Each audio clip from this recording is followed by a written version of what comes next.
Welcome everyone to the Atomic Cinema Experiment. I am Pierre, and joining me as always is Tara.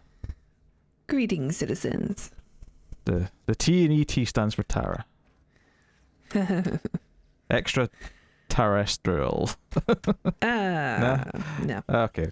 Well, science fiction movie podcast. We get together. We talk about a movie. Of course, as you might have guessed by now, we're going to talk about E.T. the Extra-Terrestrial.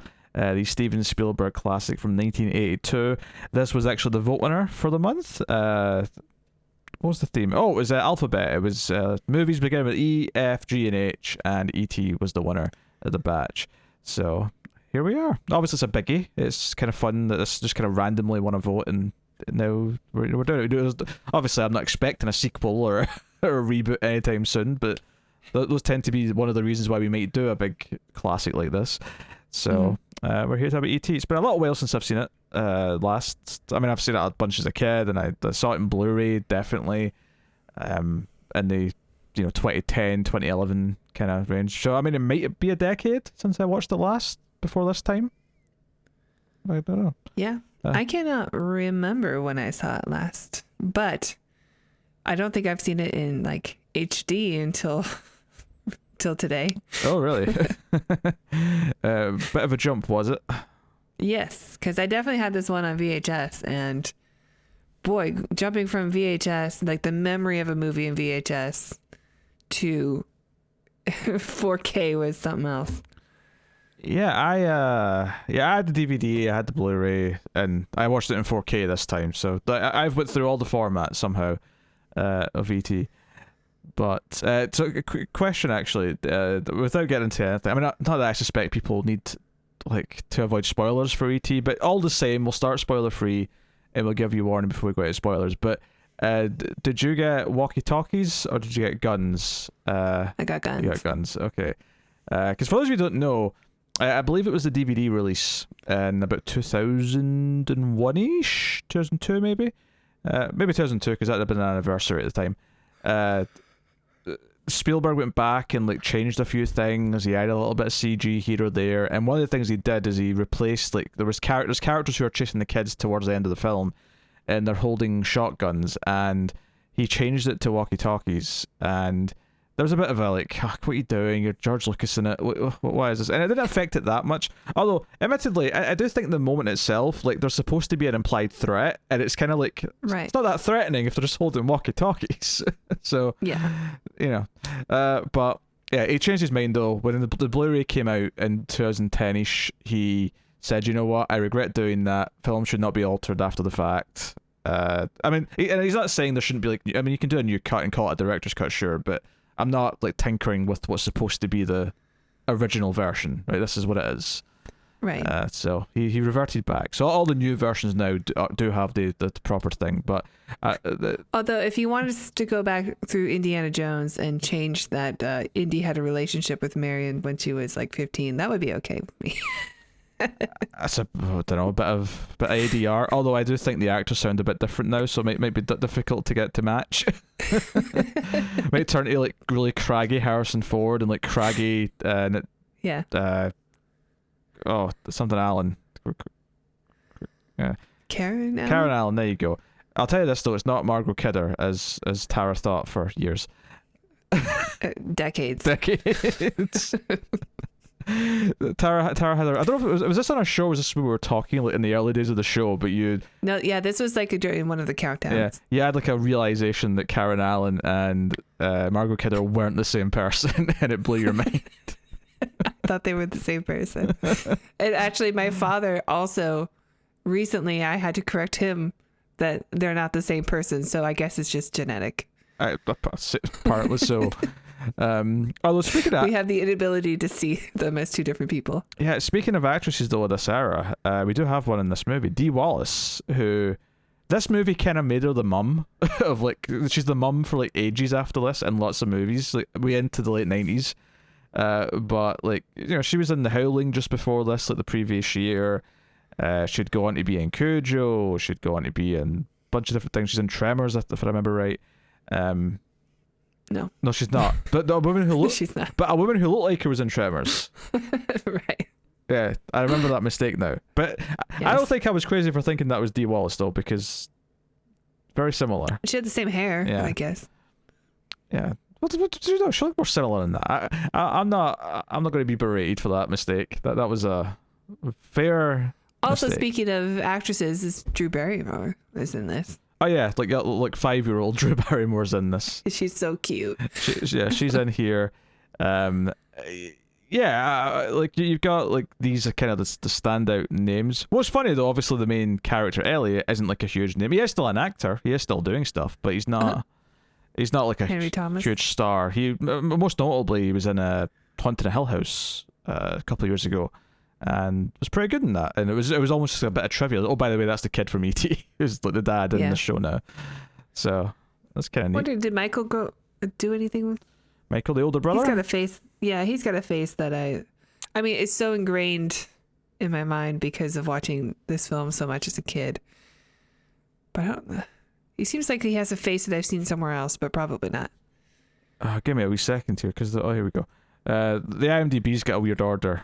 For some reason, I think it's the girl that Elliot has the crush on at school. She's like the second. Oh no, sorry, that's Drew Barrymore. Hold on.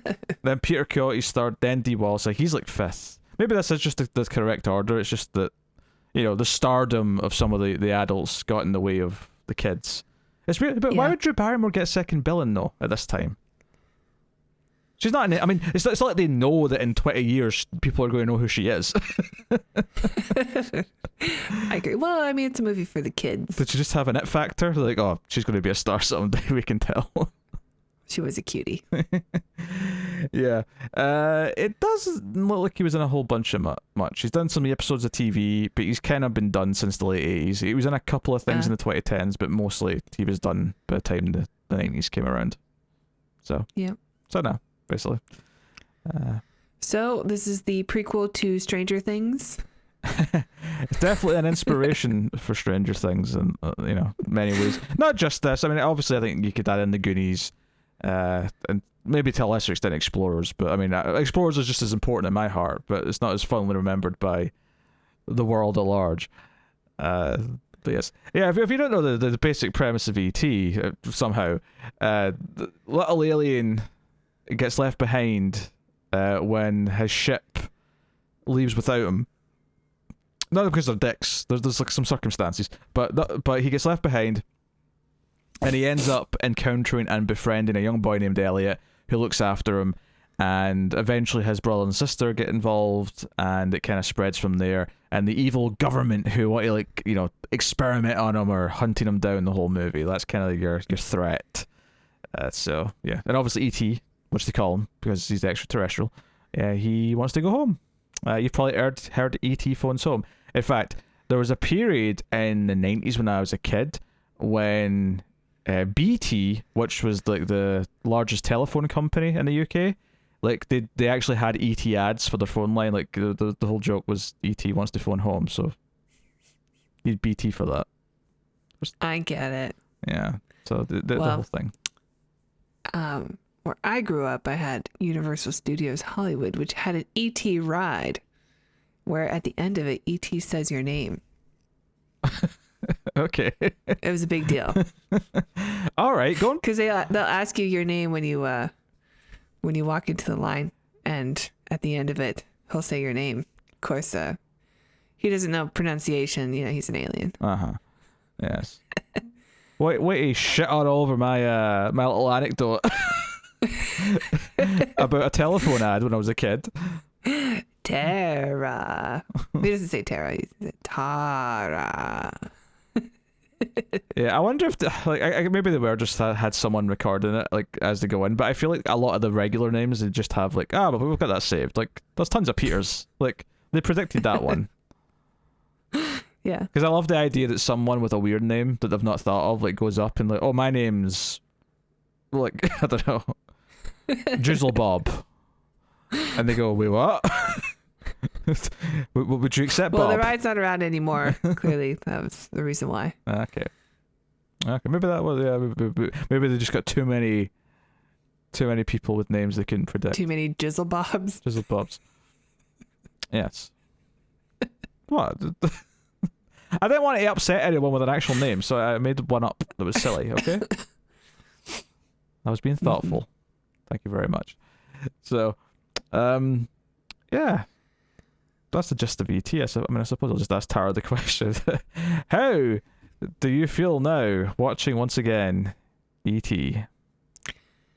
Obviously I liked the film when I was young, and I still like it now. It's hard to beat that score from John Williams again, just so emotional. I think the kids in this movie are really stand out, and it's a fun adventure movie, and it's a bit scary but not too scary like in the beginning, and there's a special bond between Elliot and E.T., and you totally buy it the whole time. And we've watched some, well, I know you've seen like E.T. knockoffs that came out after this, and like nothing even comes close. Like there's something about the magic of Spielberg that makes this dopey premise work. I don't know. Mac and Me's got some scenes that E.T. does not have. Yes, I'm familiar.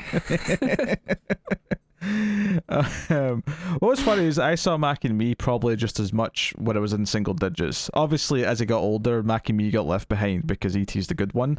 But when I was I 7, didn't see Mac and Me until I was an adult. Yeah, when I was 7, like I couldn't tell that one was better than the other. I just they were just similar movies.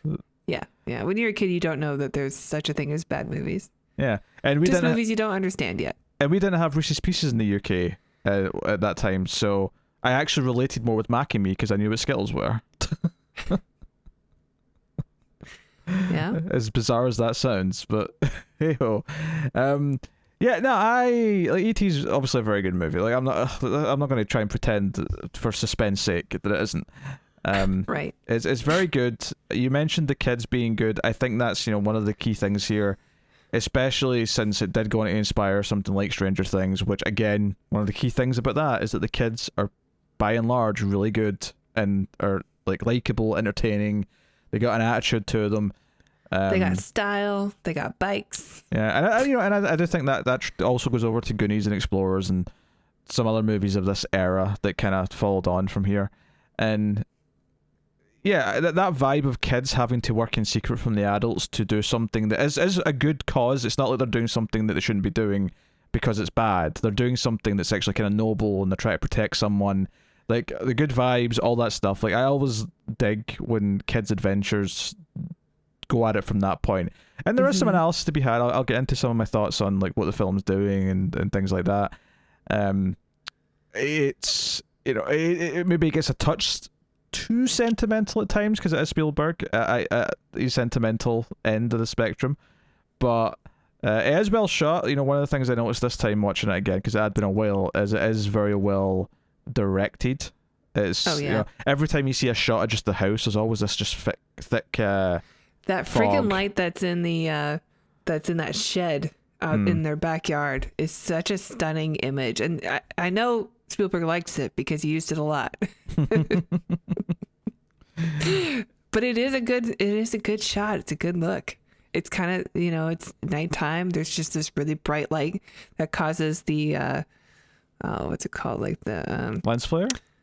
No, the lattice work in around the shed. Oh, okay. To like the light's just like shining through it, and there's fog, so it's got this like genuine atmosphere to it. So I think you're describing. I mean, you tend to use this with the sun, but I think you're talking about God rays. Yeah. You can see the rays of light. Okay. Yeah. Well, that's why you pump in so much fog, because the fog exposed the God rays on camera. You can't see them otherwise. Right, I'm aware. So that's the technique. Like the movie's good. I mean, you talked about the music, and the music is very good, and at times it's like really distinctly E.T. I will critique it a little bit though. There's a couple of and all composers are guilty of this, right? But there's a couple of moments in this where I could hear Star Wars in the soundtrack. Well, one of them's on purpose. Sure, but I'm not talking about that. There's a scene where like it's like the evil government men are like searching through the forest, and it does this thing where it never shows you their faces when they're doing all this early on. Like it's all just like faceless bodies are searching. But there's a couple of the cues in those segments where it sounded like a particular cue from Star Wars. Like it was so close. Yeah, there's another one also. It's like dun, dun, dun, dun, dun, dun, dun, dun, dun, dun, dun, dun, dun, dun. Like when they're being chased, and if you just play that one clip, you can say, well, that's Star Wars, just like the yeah, it's the same thing. Yeah, so I mean, all but composers. The big scoping, like the whatever, the main theme yeah, of the film. The main theme's very pretty good. memorable and very good, and they do bring out a lot of emotion in me when I watch it. Which is why I'm saying when it's distinctly ET, it's very good. But there's a couple of moments where when I hear Star Wars, where I'm like, I'm just hearing Star Wars now. I'm hearing John Williams go back to the well because he's like, and I'm not saying he was being lazy, but it does almost feel like, I'll just copy and paste that bit in for this scene. I did read that the end is like he just couldn't compose the ending to the way that it had been edited. So Spielberg like told him, okay, like remove the footage, make the music piece how you want, and I'll edit around your music instead, which is not normally how it's done. Oh yeah, no. Some directors, like I know Christopher Nolan doesn't even use temp music because he feels it influences how it's edited, and he doesn't want that. He wants to edit it completely without music, and then the music has to fit what the visual edit is. That's typically how it's. I mean, admittedly, most people still use temp music when they're doing like rough edits, just so they can get a sense of like how it's going to feel. But that's definitely unique. The idea is because that's almost a music video at that point, that scene. Then, where it's like, no, we're going to base everything around the music. It works though. I think the ending is very strong, and it. So much of it comes from the music. The music elevates the film quite a bit in a number of ways, which is not uncommon for just the direction. Like, yeah, Spielberg's so good. Prime Spielberg is the best. Well, this is before he got shit for sure. Well, I shouldn't say that. He's not. He never became shit. Let me clarify. I was clearly going to rescind what I just said before you get all defensive. West Side Story was pretty good.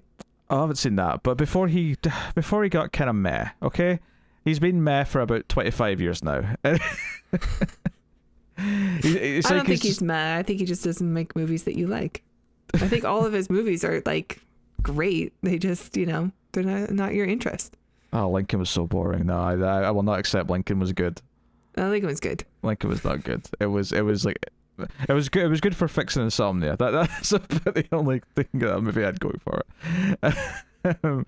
But no one's going to deny that 70s, 80s, early 90s Spielberg is a thing to behold.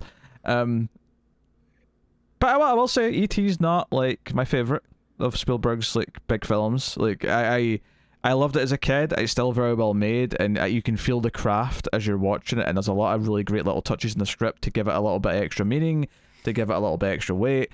But ultimately, if you're comparing this to Jaws, if you're comparing this to Jurassic Park, it's going to lose out for me to them. Even Raiders of the Lost Ark is another good one that I would put above it. But and what was funny about that is that a lot of the things this movie is doing does appeal to me a lot. When I talk about the kids go on the adventure and a lot of the heart of the film, but for me, like if I'm picking between this and Goonies for that type of movie, and I don't have to, like I can have both, but I'm saying if you're putting a gun to my head and saying E.T. or the Goonies, I'm picking the Goonies.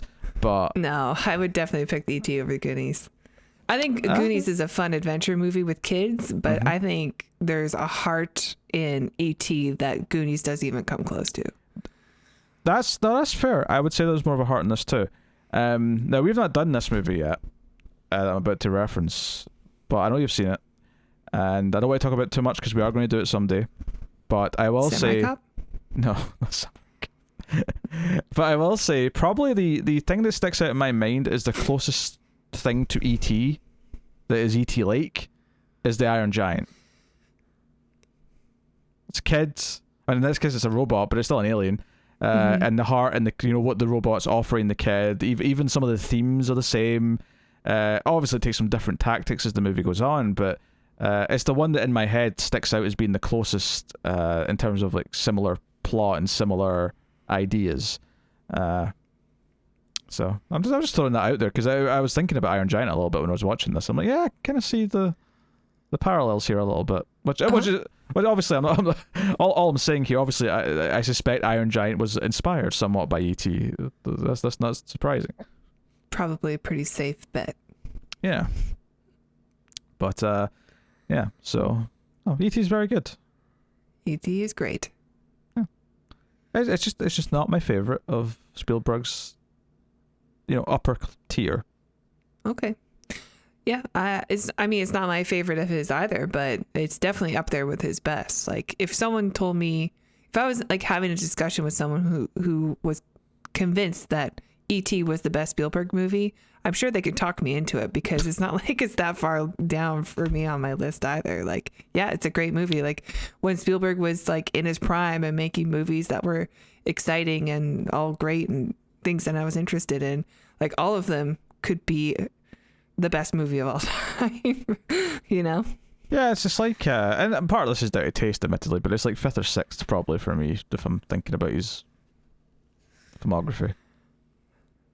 Yeah, like, I probably like this one just as much as Raiders. Oh, bold. It's a bold take. I don't think it is bold. I think they're both great movies.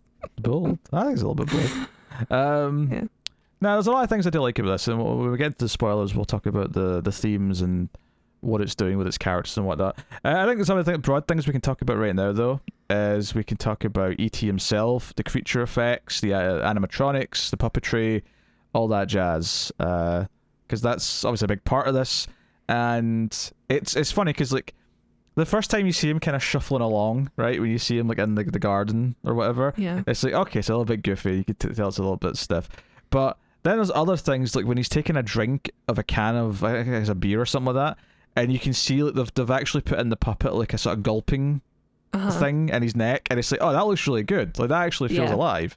I like that his head, like, there's always some sort of movement going on, like throbbing almost in his, like, where his ears would be if he were human or something, like there's something always moving. There's a lot of like really great puppetry in it, things happen to E.T. as it goes on, and like he very much becomes a very real character, not just a puppet, by a certain point in the film.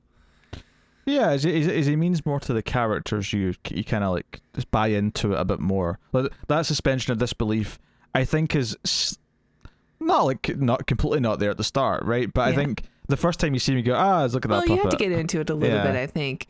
I think one of the moments that really work is when you see all the aliens like on the planet shuffling around and stuff, and then all of their hearts kind of glow at one point, just like a Care Bear moment. They all start glowing from the chest, and everything kind of pauses, and like, oh, they're communicating. Like, I'm figuring out how this is working for them, and like little things like that make it extra alien, but like there's more real. Yeah, no, I love all the little details in the design. What I'm saying is, when we're talking, and he is kind of cute. That's one for personal debate. No, what I'm saying is that when I say that you have to get into it a little bit, and you kind of like buy into it more as it goes on, it's not so much that the puppetry gets better, although there is standout moments where they've specifically designed them in a way that they can do certain things with them. It's more just a testament to good writing, and that you get drawn more into it and you stop caring. I don't know why I'm referencing a Nolan tidbit here, but there's a great soundbite from Nolan on his first film, Following, which was basically it was a glorified shouldn't movie. But it's really good. It's a really good little independent film, right? It's got no money behind it. It's got a little Batman cameo or tease in it. Yeah, which is accidental. He didn't know he was going to get Batman in like 5 years. But he talks about how there's like a bookend sequence like set after the rest of the movie where they're in like an interrogation room, right? And then the story cuts back and you follow the rest of the film from there. And one of the things he said was that the reason why he even did that scene, like the sole reason it was purely a technical one, is that, well, they're really low budget. They're having to shoot things quickly, so it means that their sound quality compared to most movies is going to be a little rougher, a little bit more guerrilla style and quick and dirty. And the thinking is that in the opening scene, this interrogation room will be on a set and it will be completely controlled. So the idea being is that you don't, like, someone starts watching the movie, they don't immediately get the slightly rougher sound quality. They get professional sounding quality, and then hopefully they're just a little bit into the story, so when it switches to the other stuff, it's like, well, they already care, so it doesn't matter anymore. They're already invested. And I think that's just a good lesson, and like what I'm talking about here with E.T. is that as the story gets compelling, as you're into the characters and you care about what ET means to the characters, any little things that don't look great, any little movements that are a little bit more stilted than sort of the, because obviously a lot of stuff is specifically designed, but then sometimes you have to turn a certain way and maybe that one little movement looks a little bit stiff or something. Like, it doesn't matter, like, you're too into it at that point, you're too invested and you're too into the magic of it. I mean, I think movie magic is thrown around a lot, especially when we talk about Spielberg, because it was like a phrase that was used in the 80s and 90s to describe the magic of cinema. But I think E.T. is a good example of it kind of having a little bit of that movie magic where after a bit of time, you just kind of get into it. And it works. I mean, yeah. Spielberg, I think, was just the best at it when it came to just the awe of what a movie can do and what it can bring you. And it doesn't hurt to have a John Williams score supporting it. No, not at all. Yeah. I mean, I think, I don't know if I'd agree Spielberg's the best, but I would say Spielberg is the best at, for this time period, he's the best at being challenging and exciting to audiences, whilst not being so extreme or weird that he's not appealing to the main crowd, right? Because that's the thing, his movies penetrated this mainstream bubble where they were the big thing for everyone. Whereas, very famously, 1982, there was 3 big science fiction films released in 1982, and E.T. was the only one that was financially successful. Those other 2 films that were not successful, which has left a lot of fans salty over the years, were Blade Runner, which I don't mind so much because I don't really think Blade Runner's that good, but but the other one's The Thing. John Carpenter's The Thing came out in 1982, and that didn't do very well. And whether you prefer The Thing or E.T. is like, whatever, it doesn't really matter. It's irrelevant to this point. It's just that, yeah, obviously The Thing is loved by hardcore sci-fi fans. It's loved by horror fans. It's really good at what it does. And you could make an argument, right, that the practical effects in The Thing are equal or even better in that than E.T. I mean, they're very different, but depending on what you're looking at. Oh, yeah. Like, I understand what you mean, though. Yeah, I mean, like, people... And also just expertly directed. Oh, of course, yeah. But, I mean, you think of that movie, you think of those practical moments, the chest opening up, or the spider head, or... Did it come out after E.T.? Oh, I'd have to check what time of the year it came I'm pretty out. sure my mother told me a story about how she went to see The Thing because she had seen E.T. Oh. And she's like, oh, I love that cute little alien. I want to see another movie like that. And saw The Thing. Yeah, I've heard people from that time say that they thought that E.T. basically killed The Thing's chances because everyone wanted a likable alien and no one wanted like a mean, like, nasty alien. Yeah. And then you get movies like Mac and Me and we're like, we're going to make an E.T. just like you guys want. And it's... Terrible. It's Mac and Me, or it's like any other movie that came out after. And I'm pretty sure Mac and wasn't Me as good. And that stands to reason because of the title, but I'm pretty sure Mac and Me was at least co-funded by McDonald's. Oh yeah. So I think that's a pretty famous thing about it. Yeah. So I mean, as much as this movie has product placement, and it is actually, I mean, I've seen people say this is kind of the dawn of proper product placement because after this movie, all of a sudden, mainstream movies, it was like, oh, get our brands in there. That's, Yeah, I mean, I think the only one you could really pinpoint before this were maybe the Bond movies. Sure. Because Bond movies always had like technology and cars and stuff that were associated with the film franchise. Yeah, well, I think this is a little bit different in the sense that it's this kind of childlike wonder. So when they're talking about Coke or Reese's Pieces or even the kids like describing Star Wars, like it's all very, like, oh, everything's the best. This is great, like kind of thing.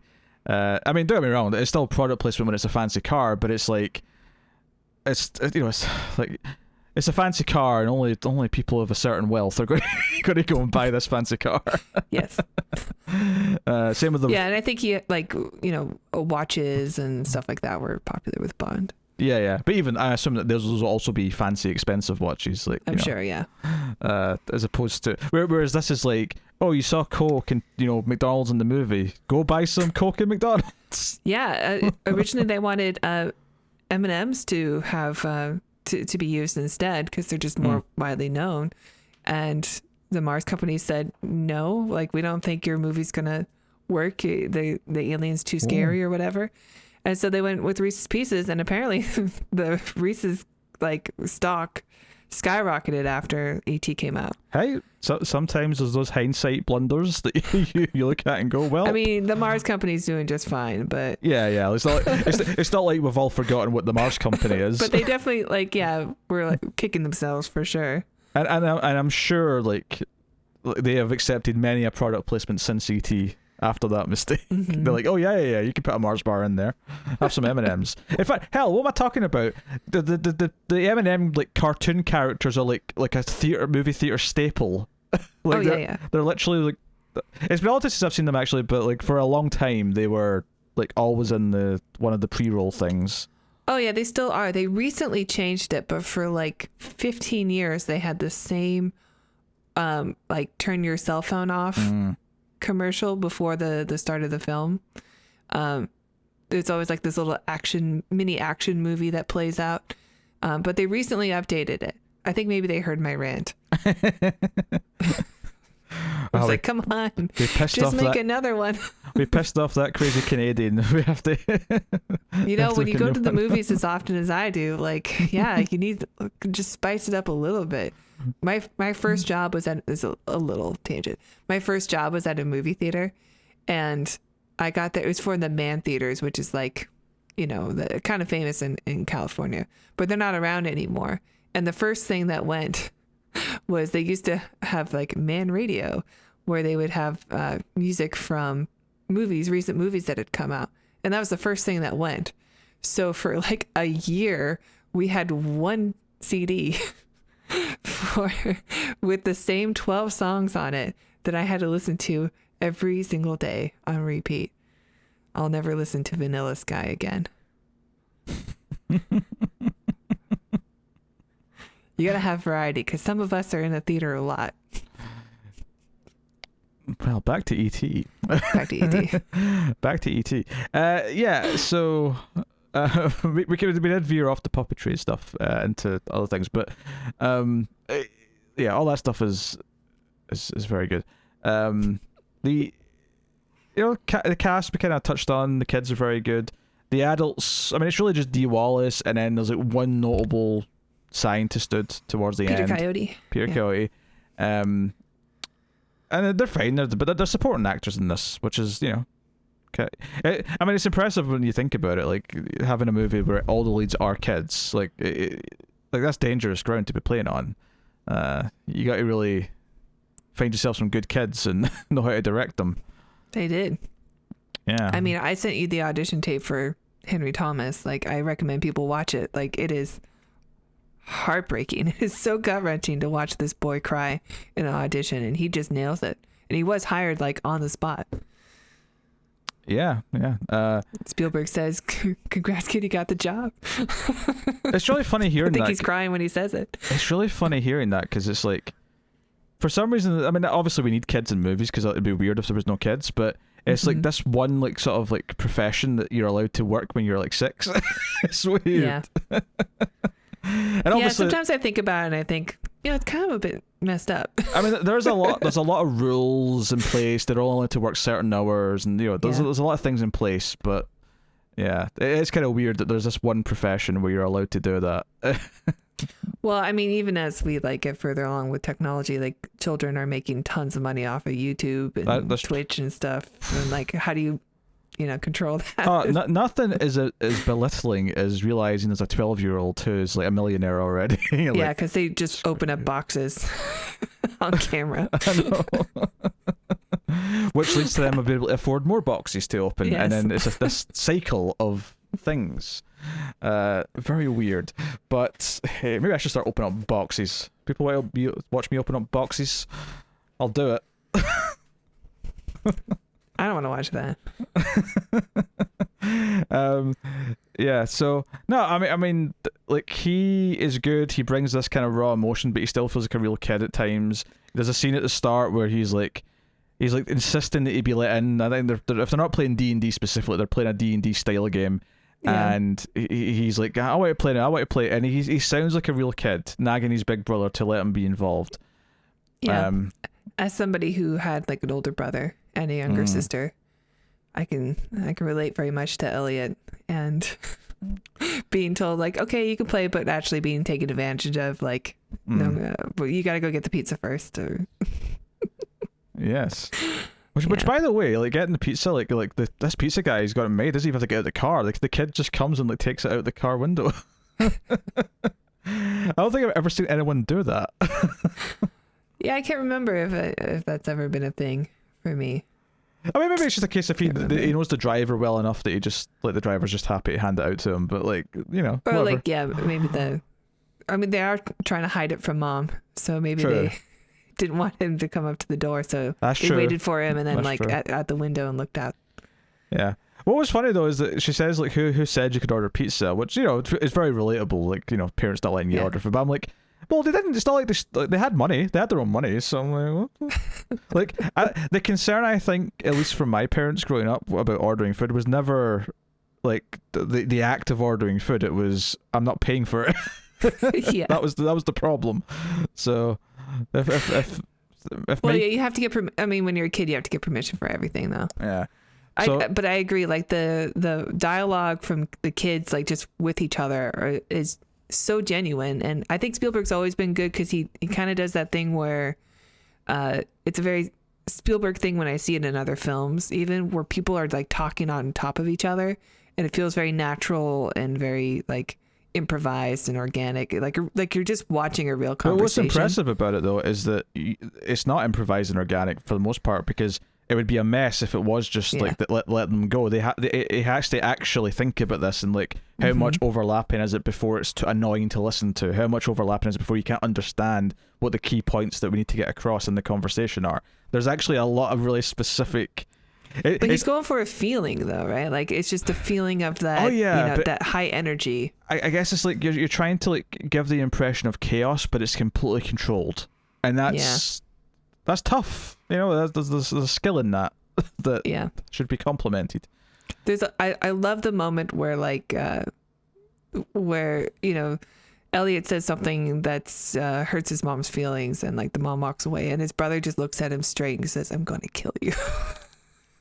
That's such an older brother thing. Like it makes me laugh so much.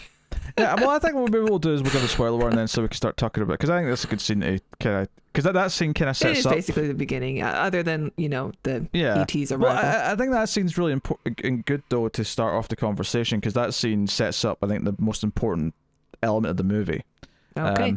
Spoilers from this point on. Yeah, spoilers from this point on. So. Yeah, so the scene, so we have the first night where Elliot first like gets a glimpse of ET and he throws the ball at him. It's this classic little moment, and the kids are playing D&D or something, a role playing game like D&D. But it's the next night they're having dinner, and this introduces a few things, because obviously at first you're thinking, where's the dad? Where could he be? Is he dead? And I actually, like I'd been honest since I watched it. So when Elliot said, Dad would like believe me when he's talking about seeing an alien. Or he doesn't say alien, he thinks it's like a monster or something. And I was like, oh, maybe he is dead, because everyone really awkward and quiet. But then the scene reveals that he's not dead, he's just ran away with some woman to Mexico.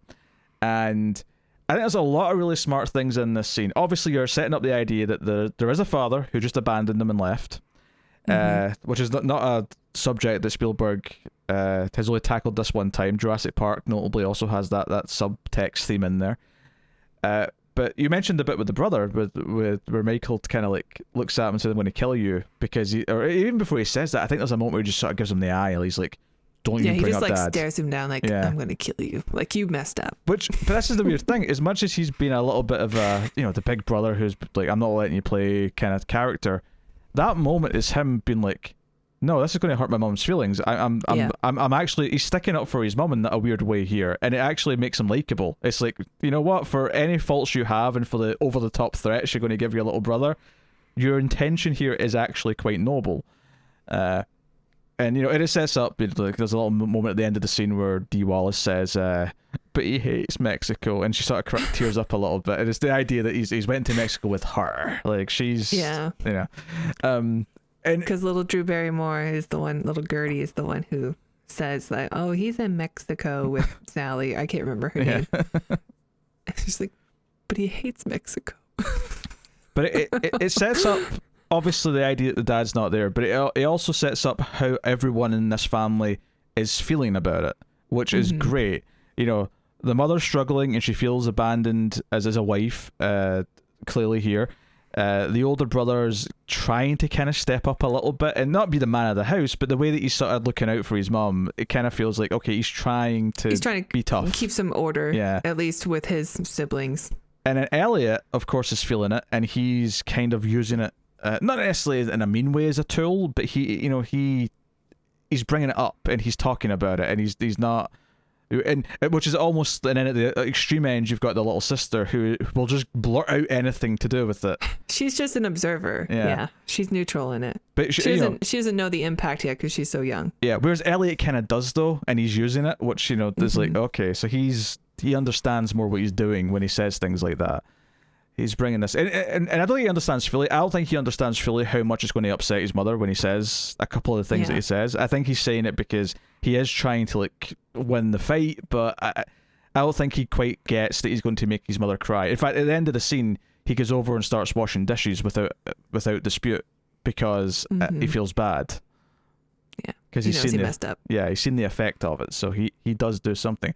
So this scene is very smart. It's really well written because it sets up all these things between four characters very concisely, quickly, and you kind of get a dynamic between the various pairs involved, right? Yeah. So and you know that the mother is probably like working as two parents now, so she's not paying as much attention to what her kids are doing as much because she's got to, work, and she's got to make sure they get to school on time, and she's kind of overwhelmed with just playing the role of two parents now, that the kids can kind of get away with like hiding an alien in their home or something. Well, and so the core idea of E.T. is that E.T. kind of fills in as a father figure. I mean, not that he is this, smart, older, wiser being who's giving advice or that, but he's filling that place. It's causing Elliot to grow up. It's filling that hole in his heart, right? There's an empty place where the father once occupied in their hearts, and the idea is that E.T. is filling that for them in some respect and giving them a chance, because unlike their father, they get a chance to say goodbye. It's not he's not running away because he doesn't like them. You got those elements, and even before that, when you think, and we'll get to all this specifically soon, but when you think E.T.'s dying, and it does appear that he does die at one point, and they all sort of break down, that's them actually finally dealing with the grief and admitting how they feel about their father having left, or husband in the case of the mum. So all really good stuff. So it all gives it a bit of meaning, right? It's not like, okay, it's fun to have he befriends an alien. Not everything's perfect. Yeah. But like, it gives everything a bit of meaning, and it means that there's some, and a lot of what E.T. is, and this is where I really started thinking about the Iron Giant, is that E.T. improves everything for everyone when he's around, because, and not that he's perfect and he's whatever, but like more the idea that, so one of the big sequences in the movie is that for whatever reason early on, E.T. and Elliot have bonded and they are linked. Like they've got this like alien link where E.T., whenever he starts feeling something or doing something, Elliot also feels, and this affects him. So you get fairly early on in their connection. Their connection is established too. I think E.T. like gets a little sleepy, and then we immediately see Elliot go from like really, really excited to yawning, and then it's like, I have to sleep now. Yeah, and that's actually kind of a beautiful moment, because up until that point, like he's on guard, he's like sort of watching because he's worried there's a monster out back, and this is after he's kind of like brought him in the house and befriended him a little bit. He can finally like relax and sleep. There's kind of a nice like, oh, I can kind of finally rest because this thing's not a threat. I know I'm not. Yeah, I know I'm not in danger. Yeah, or at least I mean, I guess he doesn't know for sure, but from his perspective, he's like, I feel safe. But, and again, you can sort of link that back to the dad thing. It's like, okay, he's not been able to sleep properly since his dad left, but now he feels comforted. Like there's something there now, and he can finally go to sleep. But what I was getting at though is that, so we get this big great sequence, and everyone remembers this from E.T. There's this big extended sequence where like Elliot fakes being sick for a day so he doesn't have to go to school, and he can sort of help E.T. out. But on the second day, trick with the thermometer and the light bulb. Oh, we'll go back and talk about that. But in the second day, he does go to school, and at this point, his brother and his sister know, right? They've found him, and all that stuff's fun. But he goes to school, And we get in class throughout the day as E.T.'s doing things like hitting his head off the door frame, and then like Elliot just sort of feels like a pain on his forehead. When he drinks some beer and burps, Elliot then burps in class and it gets drunk. I'll be honest here. I mean, I don't know who Spielberg perhaps, but whoever gave this kid the specific direction of how to turn around and look at his love interest as if he was drunk, he nailed it. Perfect.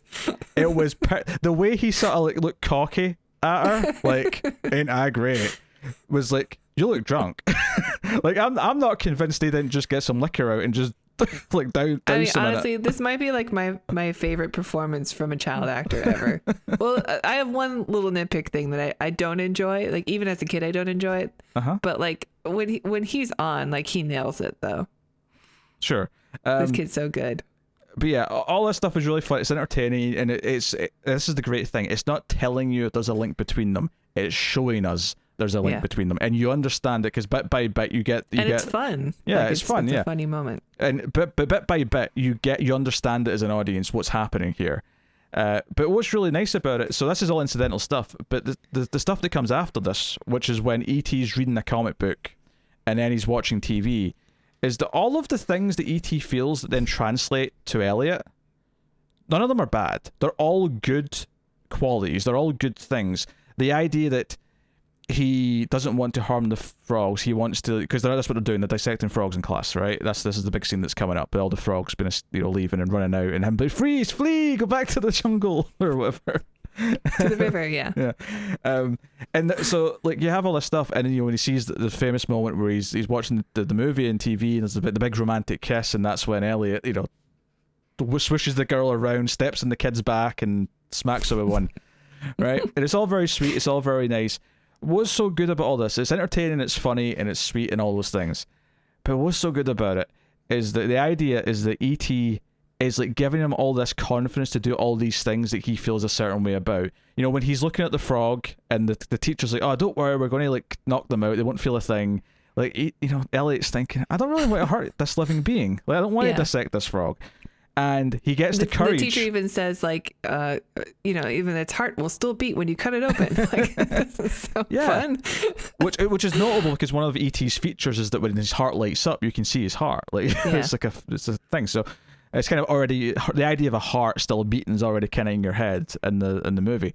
Yeah. So, and he gets the courage to like open the jars and like sort of, and but this is a revolution for the frogs. And this is the great thing, is that some other kids also start joining in and letting them go. So the idea that the warmth that E.T. shared with Elliot is starting to spread to people around him. He's this positive influence in every way, and then the courage to kiss the girl and all the other like it's all positive, good things, right? And they're all funny because they're kind of in this circumstance. It's a little, hijinks and wacky, but they all like, it's the idea that he's learning all these really positive ideas from E.T. And I think that plays throughout the film, and it's the idea that obviously he breaks through to Elliot first, but I think you do see it break, like it extends to the other characters. I love Michael. One of my favorite little details in the film is that obviously Michael makes fun of Elliot for, oh, you've seen a monster, blah blah blah blah. Oh, it's real, there's a monster, there's an alien here, and he gets helping, and he's nice enough to him and all that. Later on in the film, when E.T. and Elliot are sick and they're in the tents and all that, Michael goes in and lies down and falls asleep where E.T. sleeps in the closet, and it's this idea that even for him, so sweet. Even for him though, like this is going back to the father thing though. This is him seeking like parental comfort, and like, he goes to where E.T. sleeps. He doesn't want to have there. to lose another thing that he, I don't know if love is the right word, but I'm sure he also has this bond to E.T. and he just, sleeping in a bed of like a sibling that you've lost or something. Yeah, and I found that because he's like the harsher one, because he's a bit old, he's a bit more cynical, like all those things that go with age. I really like that idea that like he like gets this connection ultimately, and it just kind of brings it together. And even his friends, who are all a bunch of shitheads, like once they see that E.T.'s real and they're asked for help, they're like, all right, put on the sunglasses and the hat and let's go be bikers. and do Yeah. kid things, then help, and they all come together to save him. Like it's this there's this like really genuine, joyful, like heartfelt core to the film that kind of spreads from E.T. and he's a positive influence on everyone around him. And then that's what kids have that too, right? Because kids have the whole, like you said, they don't have the cynicism that adults have. So it works so well making this a story with kids that E.T. would have that. Yeah, which they kind of point out actually, because like Peter Coyote's character, like they kind of have a couple of lines from him that imply that he was Elliot. When he was 10, he was Elliot. He says, I've been dreaming of meeting an alien since I was 10 years old. And now he's this. And now he's like the government man and he's doing it this way. And he doesn't act outright villainous. Like he's not actually that bad really when you stop and think about anything that they do. No, I really love that moment that he has with Elliot where he says, like, I'm glad he met you first. Yeah, it's sweet. But I again, it's this idea that, he sort of reminded of being a kid again. And, like, the mum's the last to find out in the family because, like... And there's a great little idea here, I suppose, that she's... it's, you could debate if this is accurate or true in other family scenarios, but... Like, her, because she lost her husband and was, like, abandoned by someone who committed to her, maybe is the most, like, hit by his absence, and therefore that's why, like, in a thematic sense, why she's not noticing anything, and she's actually, like, it's all sort of slipping past, and she's being filled by the various little tricks that are being played on her. It's a really well shot scene, actually, when E.T.'s just clearly in the same room with her, and she has plenty of opportunities to just look and see him, but they always just sort of miss each other. And Gertie's there too, just like, look, Mom, here he is.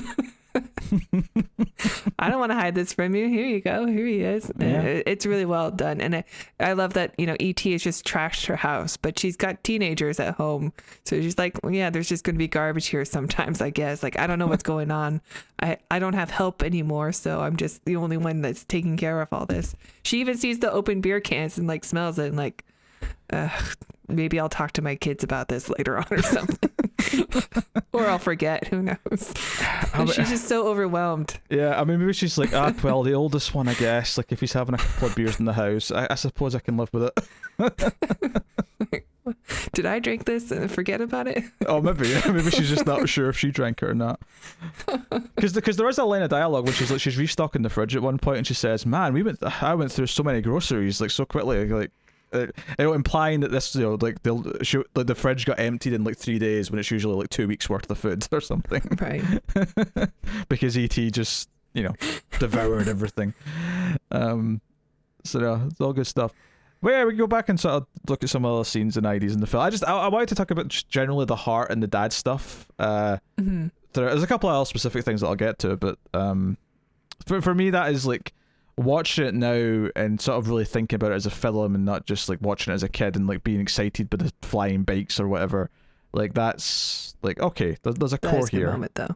Oh, of course it is. Yeah, I mean, I'm pretty sure when I was a kid I watched the last 10 minutes like over and over just because, Yeah, and I think like it's, I really love that moment with Peter Coyote's character in when he's talking to Elliot also, because like the movie sort of sets up that he's one of the villains, but in that moment, like, you're not going to make him talk to Elliot like a father and then make him a villain also.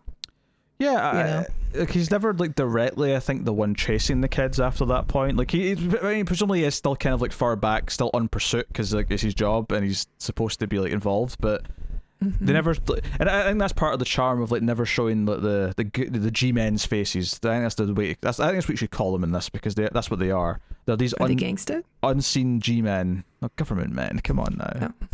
Oh. G always stands for gangster. Not the fact that it didn't. I love their design, like, because they're always in hazmat suits and like you don't see astronaut them, you just see the shapes at one point. Astronaut suits even, yeah. They make me think of. I mean, clearly this was also inspired by this film, but Monsters Inc. When a human is seen in the monster world, that they're all wearing yellow, but they're same thing, like just these shapes of yellow containment suits coming in and just making everything disappear and doing the cleanup. Yeah. So No, because one of the other big things for the emotional dad stuff that really stuck out, 'cause when I mentioned that, when you think Elliot and E.T. are dying, it's actually once Elliot, like, it started to, like, their bond has been broken, and Elliot's starting to get better. I mean, we don't really see it yet, but they've said, okay, he's, like, the bond's broken, the kid's vitals are getting better, but E.T.'s getting worse. So E.T.'s effectively letting the kid live, and he's dying. It's really sad. And it's a really famous scene because, like, he's reaching out his hand, he's like, E.T., like, but there's a moment in and around this section of the film where it's the mum, Dee Wallace, and Drew Barrymore, little kid. Notably, and these two characters out of the family are the lowest on the priority list in terms of time and, like, dedication. Like, it's the two brothers who are kind of Elliot first of all, obviously, then the big brother, and then these two are definitely sort of next in the pecking order as far as, like, their importance to the film. But I think this is why this is important that it's these two, is that they have this really emotional moment. And I actually didn't understand the exact line of dialogue because they were blubbering as they were saying it so much. But it was basically something to the effect of, I don't want him to go, or so. But, like, you could easily, like, they're talking about the husband/dad. Like, this could easily be what they're talking about, and that's what I'm talking about when I say that this emotion that's hitting them is them. Like, it's like in any other thing that's not like a metaphor, or if it's just like a straight drama. This would be the scene where they finally break down and admit what they're feeling about the real thing that's going on. But in this movie, because it's more subtext, it's just, they're talking about E.T., but really what they're breaking down about is the father/husband. So it's really neat stuff. But yeah, I know we get to go back to in fact, another nice little bookend thing. The movie starts with Elliot wanting to play the game with, and it's a role playing game, so it's all about going on an adventure, right? Mm-hmm. At the end of the movie, he takes those same kids on an actual adventure. It's him that takes them on that. Yeah. Mm-hmm. So that's again neat little bookend that flips things around. Really nice. Yeah. That's why you should always include your younger siblings. I mean, we should have some of the moments, like, we've sort of glossed over, like, the sister and brother, like, finding out about E.T., but Drew Barrymore just screaming at the top of her lungs, the brother just kind of, like, standing awestruck. I have absolute power. I always remember that as a kid. It's kind of funny how Empire Strikes Back was only 2 years old when this came out, so that would have been, like, a relatively... Yeah, it must have just been, like, such a sensation. Yeah. Well, I guess, Star Wars itself was 77. Yeah, but Yoda didn't exist until 80. Yeah, that's true. Yeah. That's true. But, Spielberg and Lucas, they're kind of buddies. Oh, I'm sure. Like, yeah, I'm sure that's part of why it's Star Wars that's in here and not, like... What is funny about the scene, though, is that at one point it's Halloween, and we do see, like, a kid dressed up as Yoda wandering around the streets, and E.T. seems to recognize Yoda and, like, wants to, my friend, but and obviously the kid's like, get away from me, but and then that's paid off in I don't know if it's the Phantom Menace or whatever, but, like, the E.T. aliens are in the Star Wars universe also. So, E.T. recognizes Yoda. So I guess it's just a little cutesy thing. Can't believe you brought up a Star Wars prequel. I'm hurt and appalled. I mean, yeah, the E.T. should have been in Return of the Jedi. Hey, Spielberg wanted to direct it and he couldn't because of, like, some union problem or something like that. I think that was the reason. Would have been better. I mean, I like Return of the Jedi, but it would have been better. David Lynch almost directed it as well. What? Oh, yeah. That would have been interesting. Would have been interesting. I don't know about better, but it would have been interesting. Yeah, the whole Halloween section of the film. So like, E.T. kind of, like, starts to talk, and he wants to phone home. E.T. phone home. That's the famous line that everyone knows from the movie. And he's built a device, and they need to, like, find a reason to, like, sneak him out into the forest to, like, for him to set up his little radio that he's built to, like, call his ship back. And their plan is that the little sister is going to pretend to be going out with them for Halloween dressed as a ghost, but she's actually just going to hide in the house, and they're taking out E.T. in her place with a sheet over his head. So, and there's good comedy here where he's like kind of... Mom, again, is totally oblivious. Yeah. Like, that doesn't sound like your daughter. Does he? Not even the right shape. Actually, I'm glad they got a photo, though, so they have, something to remember him by. Actually, one of the little jokes here I really like is that at this point it's established that E.T. can heal people because he heals the cut in Elliot's finger. In this scene, he tries to heal Mike's... Ouch. Yeah. He's got like one of those, like, it's like a knife in his head, but it's just a Halloween, like, head prop thing. But E.T. thinks it's real and he tries to heal his head. He's like, I'm going to fix this hole in your head. Yeah, it's very funny. It's a nice... There's a lot of good comedy. It's a nice touch. Yeah, I will say this, I didn't understand Elliot's outfit, and they do actually say what it is later on. I think they say he's a hunchback or something. But I'm like...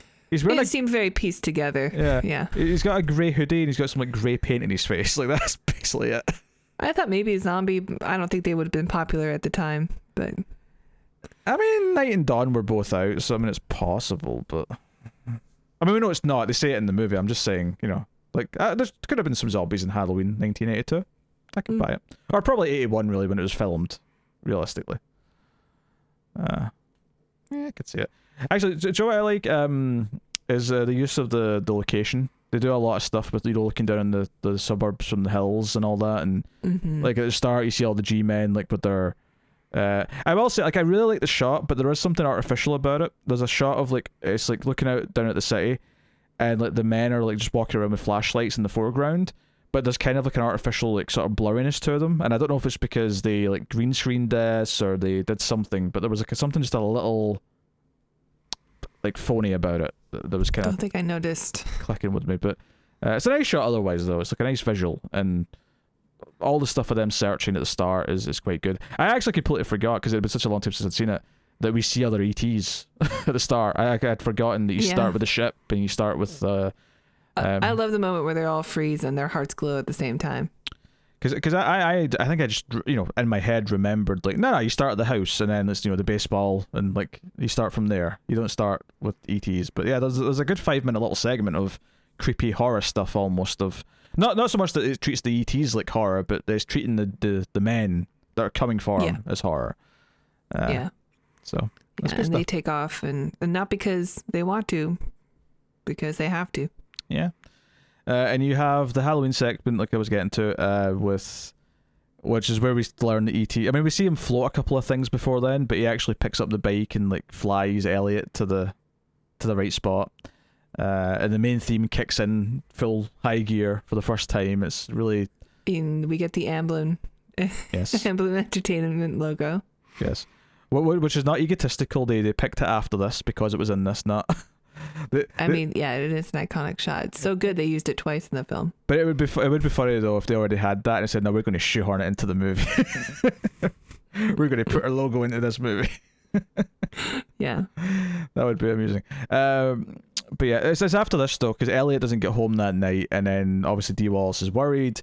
He does come home, but he's kind of sick, and E.T. And this is like the first time I think you really see that Mike really cares. Like, because he races out on his bike to find E.T. and finds him in the water, like, dying. It's really quite dark and sad. Yeah, he's super pale, because usually he's just like, well, he's brown, like he's just like this rich brown color, and then he's all of a sudden this like pale gray color. You're like, oh, like, is it just because he's cold? Is he okay? Yeah, well, this is when the scientists all show up and build the big tent and all the rest of it, and we get all this big sad scenes. Well, they also have to they have to tell Mom, because Elliot's sick too. So it's gotten to the point where they need an adult. Yeah, and even that's a nice idea that she was, and this is going to sound like a critique of her mothering here. I'm not. I'm saying though, it's a very human thing that she is so wrapped up in dealing with her own grief of being abandoned by her husband that she's not even really comprehended what it's done to her child, in this time. I think that's kind of the metaphor there with that, the symbolism. All this stuff is, the idea that E.T. wakes back up. The coyote's nice enough to let Elliot have a moment alone with the body of E.T. He's in like a bag with a zip and everything. It's like proper dark. And it's when he says he loves him, which honestly, of all the things, made me think of The Fifth Element. Mm-hmm. That was the key ingredient. Just have to say he loves him. Because it's not the father, right? Or like Beauty and the Beast. It's E.T. Okay, yeah. Which we're still after this, for the record. So, that said, I'm sure "I love you" being the phrase that wakes someone up or like fixes someone, it was an idea long before this movie. I have no doubt. Yeah. I was gonna say Matrix, but you said before this movie, so. Yes, Matrix was later. Well, I mean, like even fairy tales have that with like a kiss bringing someone back from the dead. Yeah.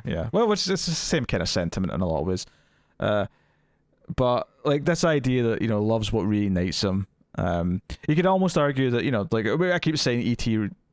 represents the father. Maybe the more accurate thing would be E.T. represents the heart that is decaying because the father's not there.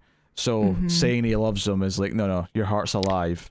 Well, I think Spielberg, I'm sure this is very personal for him because he did come from a broken home. Like I think it's his mother actually that left.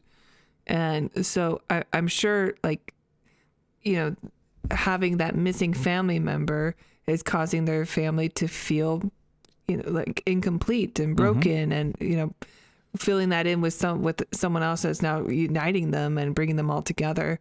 Like he doesn't want to lose that again now that they have that closeness again. But because there's a lot of heart stuff in the movie, we talked about E.T.'s heart glowing, so it's a key design element.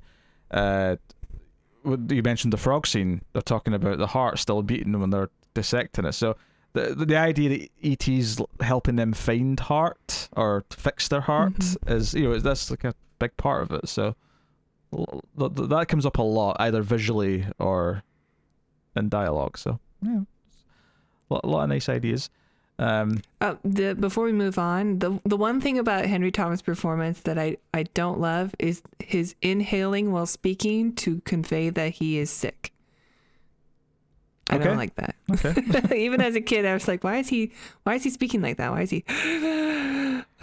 I mean, I know we're scattershot with this one, but if we're going to give an alternate example of him being good, it's when he comes in and he hears E.T. talk for the first, because this happens without him. This happens with a little sister, and he comes in and it's like he repeats what E.T. says to him like 3 times, but he sort of like says it really shocked, and it's just really good. Yeah, every time he screams with joy, all the kids are they're all so infectious, with their just enthusiasm, and all the kids are great. Yeah, no, it's all well done stuff. Yeah, I think the last like 15-20 minutes are pretty much perfect from an adventure point of view, though. It's it establishes that the older brother can at least operate a car because he sometimes gets it out of the driveway. Yeah, he backs it out of the driveway, so there's a line of it where he's like, I've never driven forward before. Which, I mean, I don't drive myself, but I have to assume it's easier to go forward than backwards. I can confirm, yes. So he does an alright job. But we get this big sequence, though, because one of the key visuals I always remember from E.T. ever since I was a kid is the big tube. The big plastic tube going up from the tent to the back of this van where E.T.'s body is. Yes, because it looks pretty fun. It looks pretty fun, and even just before it's like detached when they're walking up and down it. But of course you get this exciting sequence where they have to leave in a rush, so he starts driving the van, it just rips the tube off the tent. So there's like a couple of scientists in the tube, and they're just sort of like, they're trying to like go up it as they're being dragged along the ground. Oh, well, Elliot's like slowly detaching it one at a time. Those poor scientists. Well, they were going to dissect him, so never mind. I mean, Elliot, it's a great moment though, because Elliot like just like he gets it because he pulls one out almost by accident, and then just goes like, "Huh," and he starts pulling them out. I could do something with this. He's like, "Oh, he's got a plan." But yeah, so obviously as they're like leaving, Mikey tells his friends, because we see them at the start, we see them sort of like, and this is the thing, they're kind of just typical mean kids his age, where they're kind of making fun of Elliot for various things the few times we see them. So Yeah, they're like older brother bully. Yeah. But that's why I'm saying, like, when they do join in and they meet them at the park and they've got his bike there waiting for him and they see E.T., it's like, all right, we're in. We'll help. Mm-hmm. Like, yeah. Like, we were wondering what all those tents were outside your house and all those people. Yeah. This makes sense. Let's do this. Let's save him. Honestly, like I say, I used to watch the last 10 minutes of this a lot when I was a kid, and I think I distinctly remember the feeling I had when it cuts to them all on the bikes. So there's a moment where I think it's like Dee Wallace like is with like the scientist dudes, and they come in the car, and they're like, "Where are they? The van's here abandoned," and it just cuts to like them, and they're in like a V formation, and the music just kicks in. It's like, you know, and it's all them dodging the cars and all the rest of it, and they get into the position where there's guys with shotguns in front. Elliot gets scared, and this lets E.T. know, I got to step in. I got to pull my own weight and lifts them all up. Yeah, I mean, it's all been, you know, kind of dangerous for them, you know, because they're escaping the government and they've got this, you know, this fugitive alien with them and stuff. But it's not until Elliot sees like people with guns in front of him where he's like seriously scared. And that's when, everything takes off. So I'm glad that it wasn't walkie-talkies. Yeah. And, you know, it all comes back, to, I think, to something I said at the start of this, which is like what they're doing is a good thing. There's a noble reason where you buy and you believe in them. And like this comparison between the Elliot and then this guy who, you know, sounds like he used to be Elliot, right? Who's grown up, and he's like, he still seems like a nice enough guy, but yeah, like part of growing up is getting a bit more cynical, having to go through the system. And the idea being that even if like the government ultimately agreed that they should let E.T. go home, like there'd be paperwork, there'd be red tape, they would never let it just happen instantly. It's like, no, this is the only way we get to save him, is we have to just do it right now. So get on the bikes and go. So you root for them. It's hard not to root for them. So they all get to fly. They're all humbled by his, like, you know, magic, his, you know, his awe and wonder. And our big finale. I like that there's a kid that's afraid of heights. Of course, yes. He shuts his eyes and tell says, me when it's over. Tell me when it's over. And we get the ship and E.T. saying goodbye. And this is important. This is, you know, like I was thinking the dad thing again at the end, and I was like, this is important that E.T. actually says goodbye and cares that he's leaving. And says, no, I'll always be in there. And he has a moment with everyone, yeah. Yeah. He has a moment with all three of the kids, yeah. And he points at his heart and says, ouch. Oh. I cried. Okay, I had to fix my mascara before I came up here. I started to well up a little bit during the ending, because the whole idea is that E.T. has taught them to love again. That's effectively what's happened, and it's heartfelt. It's got a nice, you know. It's about dealing with grief. It's about dealing with loss. Maybe not death in this case. I mean, arguably, just abandonment.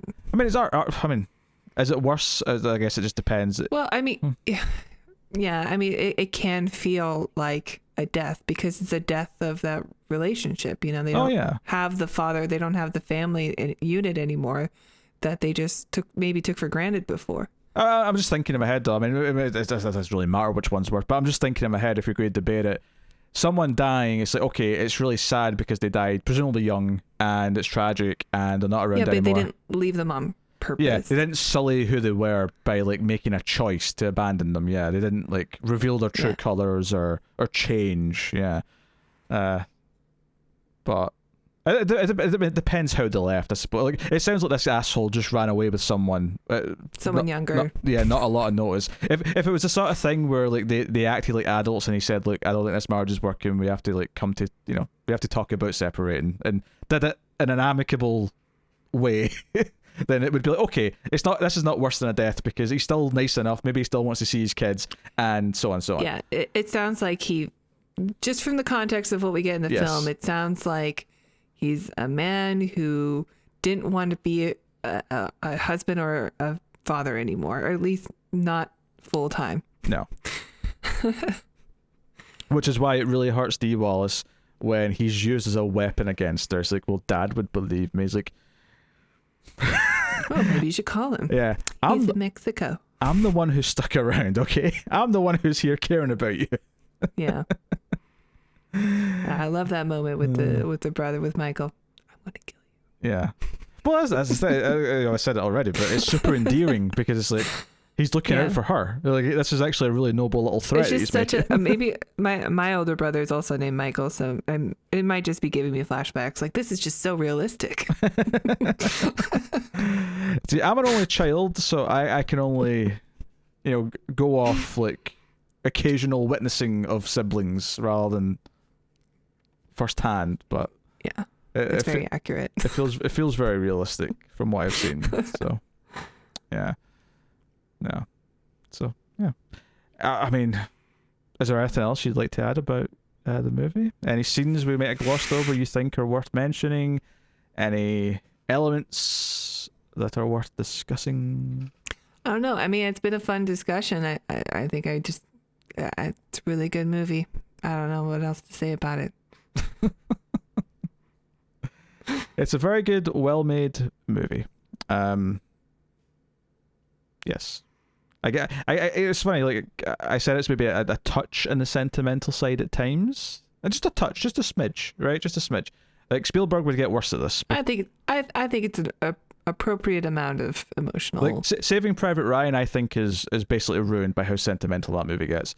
Which I know is going to upset a lot of people because people love that movie. But I mean, as far as opening scenes of a film go, I think it might be unbeatable. The opening 25 minutes or whatever it is very, the D-Day stuff is great. like. But then we have to do a plot. We have to life-changing. We have to do a plot though after that, and like that's usually a part of the movie that needs to work.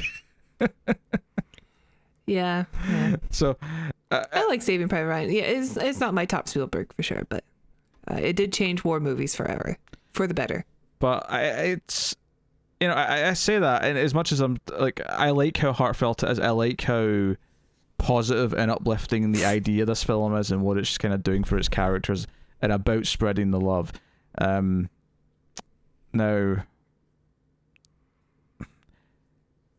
I don't know for sure right now, because it's been a while since I watched it now. But I'll be very curious to compare this 1-to-1 with Iron Giant when we do it. I knew you were going to say it. Because, like, I've just been waiting this whole review for you to say, but you know what?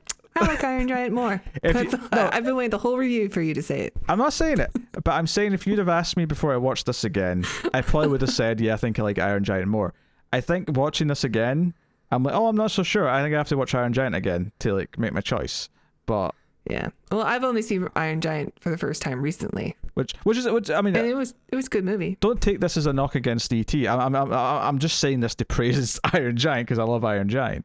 I think Iron Giant tapping into, I think because the kid and that's an only child, maybe it's more relatable to me. The fact that the kid's a fan of Superman is very relatable. Maybe there's just a lot of things in that movie that specifically link back to me. I don't know, but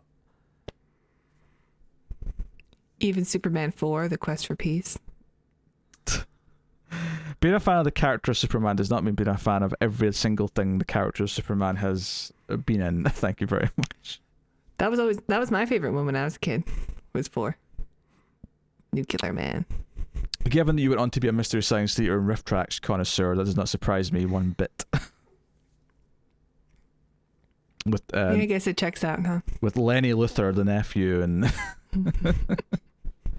everything else in that. Hey, that kid came out all right. He had a hit TV show, an actual hit TV show for a long time.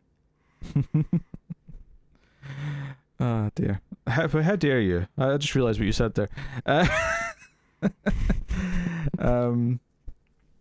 But yeah, so cool. That's pretty much it then. I think we should rate the film. So Tara, what would you like to give E.T. the Extra-Terrestrial? Well, we haven't really said anything negative other than the way Elliot talks when he's sick. Yeah, I really love this film. I mean, I watched a lot as a kid. I had it. It was one of the VHSs that I had. I didn't have a whole lot of those, so very ingrained in my mind. And as that VHS got worn out, my more recent memories of E.T. was that it's a very snowy movie, but it was really nice watching it with the 4K rental on my non-4K TV. But still, it was really pretty. Yeah, I still love the film. I love our discussion about the film. I'm going to give it pretty high rating at 9.5. Cool. Yeah, I mean, no, I didn't see much. I mean, what was my complaint? I didn't even have the breathing complaint that you did. My only real complaint is that there's maybe just, I don't even, this is the thing, it happened like a handful of times in the film, so I don't really have any specific examples, but just a few moments here or there where maybe the music or just the shot of someone crying or something was just maybe just a touch much, right? On sentimentality scale. But I'm not saying every example of sentimentality in the film is a problem, though. I'm saying that there's just a few times where I felt to just go one step a little just too far. Just one little step. Yeah. I disagree. Yeah, of course you I do. think there's a very appropriate amount of sentimentality in the movie. I like the kids. I like the whole vibe of the kids working together and growing as people as they do something that they believe in that is the right thing to do against the adults who are all going to be far too fogged up by the rules and the red tape and the cynicism and all the things that make things never happen because we have to go through all the motions. All that, the adventurous side of it, the race stuff at the end, the central heart of the dad stuff and all that, like all very, very good. I think it's well directed. Obviously it has a great score 95% of the time. I guess that's my other complaint. There's a couple of too Star Wars-y sounding cues. Yeah.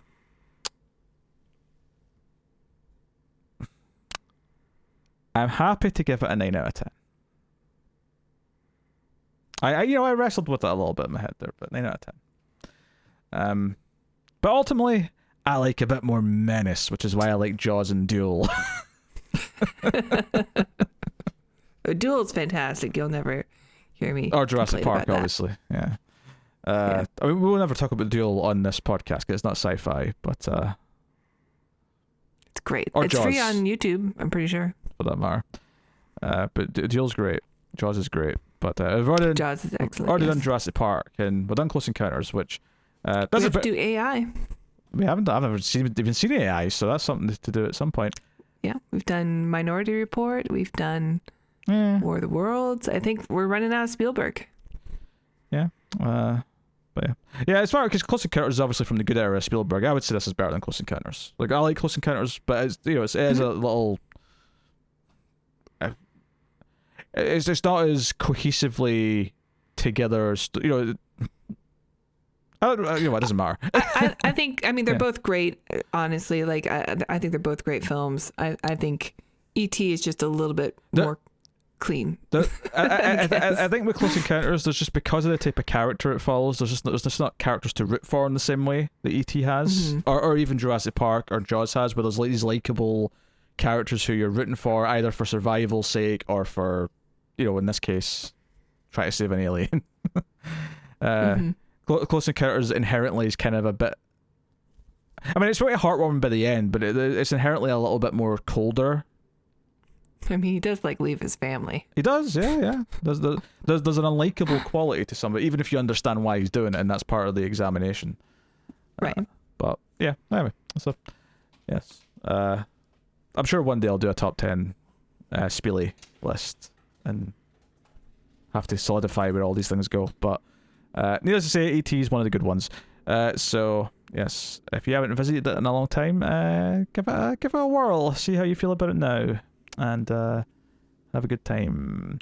And then watch Mac and Me, which there is a Mystery Science Theater. The new seasons did it.